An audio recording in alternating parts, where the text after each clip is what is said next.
एक गरीब युवा लड़की काम के लिए भीख मांगती हुई इधर उधर भटक रही थी। एक दिन वो एक किसान के घर पहुंची, जहां उसकी किस्मत बदली।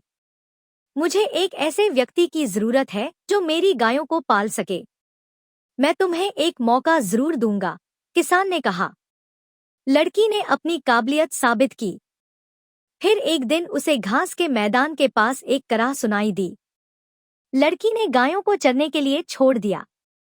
फिर उसने एक शेर को जमीन पर लेटा हुआ पाया। अरे बाप रे, लड़की बड़बड़ाई। तुम्हारे पैर में एक कांटा चुभा है। जरा चुप बैठो, मैं उसे बाहर निकाल दूंगी। लड़की ने कांटा निकल दिया। उसके बाद शेर ने अपनी बड़ी खुरदरी जीभ से लड़की का हाथ चाटा। लड़की ने अपने रुमाल से शेर के पंजे पर पट्टी बांधी। लड़की घास के मैदान में लौट कर आई, पर गायें वहां से गायब थीं। घंटों खोजने के बाद भी वे उसे नहीं मिली। फिर उसने किसान को जाकर सच्चाई बताई। तुम गायों का पूरा झुंड कैसे खो सकती हो? किसान लड़की पर गरजा। मैं तुम्हें नौकरी से निकाल दूंगा। क्या मैं कुछ और काम कर सकती हूँ? लड़की ने भीख मांगी। मैं तुम्हें गधों की देखभाल करने के लिए 1 साल का समय दूंगा। फिर बाद में देखूंगा कि क्या तुम भरोसेमंद हो या नहीं। युवा लड़की अब हर दिन गधों को चराने ले जाती थी। 1 साल के बाद उसे वही शेर मिला, पर इस बार उसके चेहरे पर गहरे घाव थे।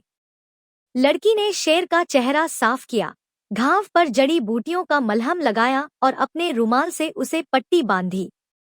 एक बार फिर से धन्यवाद देने के लिए शेर ने लड़की का हाथ चाटा, पर इस बार भी पहले की तरह ही गधों का झुंड कहीं गुम हो गया। लड़की दोबारा फिर से किसान के क्रोध का सामना करने के लिए लौटी। उसने उसे डांटा, लेकिन वह जानता था कि लड़की ने पूरे 1 साल उसे अच्छी सेवा दी थी। मैं तुम्हें एक आखिरी मौका दूंगा। तुम्हें सूअरों को चराने के लिए बाहर ले जाना होगा। अगर तुम उन्हें मोटा कर पाओगी तब तुम रह सकोगी। 1 और साल बीत गया और सूअर मोटे हो गए। लेकिन तभी लड़की को वही परिचित आवाज सुनाई दी। उसने अपने दोस्त शेर को गंभीर रूप से घायल पाया। उसने प्रत्येक घाव को धोया, जड़ी बूटियों को इकट्ठा किया और फिर अपनी स्कर्ट को फाड़कर पट्टियां बांधी। इस बार शेर बोला, क्या तुम आराम करने तक मेरे साथ नहीं बैठोगी? मैं माफी चाहती हूँ, लेकिन मुझे जाना होगा और किसान के सूअरों को देखना होगा, उसने कहा।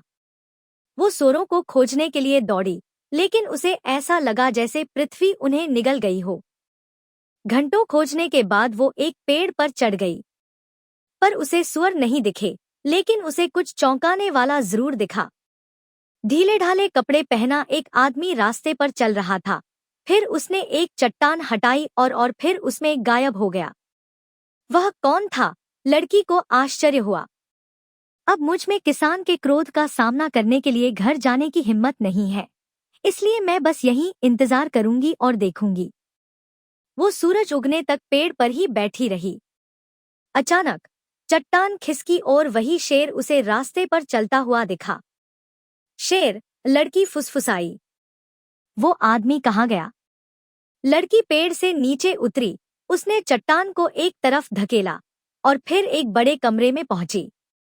उसने अंदर झांका। उसे वहां बढ़िया खाना दिखा जिसे उसने पेट भर कर खाया। फिर खाना खाने के बाद उसने कमरे की सफाई की और झाड़ू लगाई। उस शाम वो पेड़ से तब तक देखती रही जब तक कि वो आदमी वापस नहीं आया। अगली सुबह दोबारा फिर शेर बाहर निकला। फिर से वो छिपे हुए कमरे में गई।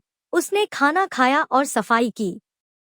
इसी तरह कई दिन बीतने के बाद लड़की ने रास्ते में आदमी की प्रतीक्षा की।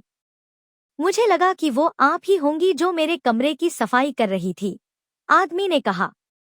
आप मुझे कैसे जानते हैं? और आप सुबह को शेर के रूप में अपना कमरा क्यों छोड़ते हैं और फिर शाम को एक आदमी के रूप में लौटते हैं? उसने पूछा। एक राक्षस इस बात से नाराज था कि मैं एक राजकुमार था जिसे लोग बहुत प्यार करते थे।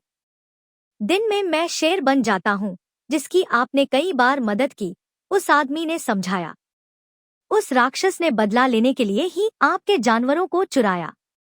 उसके जादू टोने को तोड़ने के लिए उसे राजकुमारी के बालों से बना एक कोट देना होगा।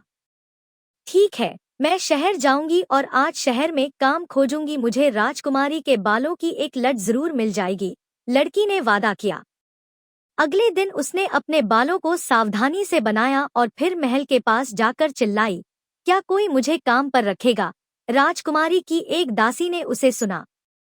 तुम क्या काम कर सकती हो? उसने पूछा। मैं किसी के भी बालों को सोने की तरह चमकदार बना सकती हूँ, उसने जवाब दिया। फिर मेरे साथ आओ, नौकरानी ने कहा। हर दिन लड़की ने राजकुमारी के बालों को तब तक ब्रश किया जब तक वे सूरज की किरणों की तरह चमकने नहीं लगे। एक दिन लड़की ने हिम्मत बटोरी और राजकुमारी से पूछा कि क्या वो उसके बालों की एक लट ले सकती थी। राजकुमारी ने पहले तो मना किया, लेकिन जब लड़की ने बहुत भीख मांगी तब उसने उसे दे दिया। तुम मेरे बालों की एक लड़ी ले सकती हो, राजकुमारी ने कहा, पर तुम्हें मुझे खुश करने के लिए एक सुंदर राजकुमार ढूंढना होगा। लड़की सहमत हो गई। फिर उसने बालों की एक लड़ी काटी और उसे एक कोट में बुना जो रेशम की तरह चमकने लगा। फिर वो उसे गरीब शेर वाले आदमी के पास लेकर गई, जिसने उसे राक्षस को खोजने का रास्ता बताया। जब राक्षस ने लड़की को पहाड़ पर चढ़ते हुए सुना, तो वो एक हाथ में अपनी तलवार और दूसरे हाथ में एक गदा लेकर भागा हुआ आया। रुको, मैं तुम्हारे लिए एक कोट लाई हूँ, लड़की ने कहा। लेकिन कोट बहुत छोटा था और राक्षस ने उसे नीचे फेंक दिया। मुझे माफ करें, मैं फिर से कोशिश करूंगी, उसने वादा किया। अगली सुबह लड़की ने राजकुमारी से बड़ी आरज़ू-मिन्नत करके उसके बालों की एक और लड़ी ली। फिर लड़की ने एक बड़ा कोट बनाया और दोबारा पहाड़ पर लौटी। इस बार राक्षस को कोट फिट आया और उसने लड़की को इनाम देने की पेशकश की। कृपया उस शेर वाले आदमी पर से जादूटोना हटाओ, उसने भीख मांगी।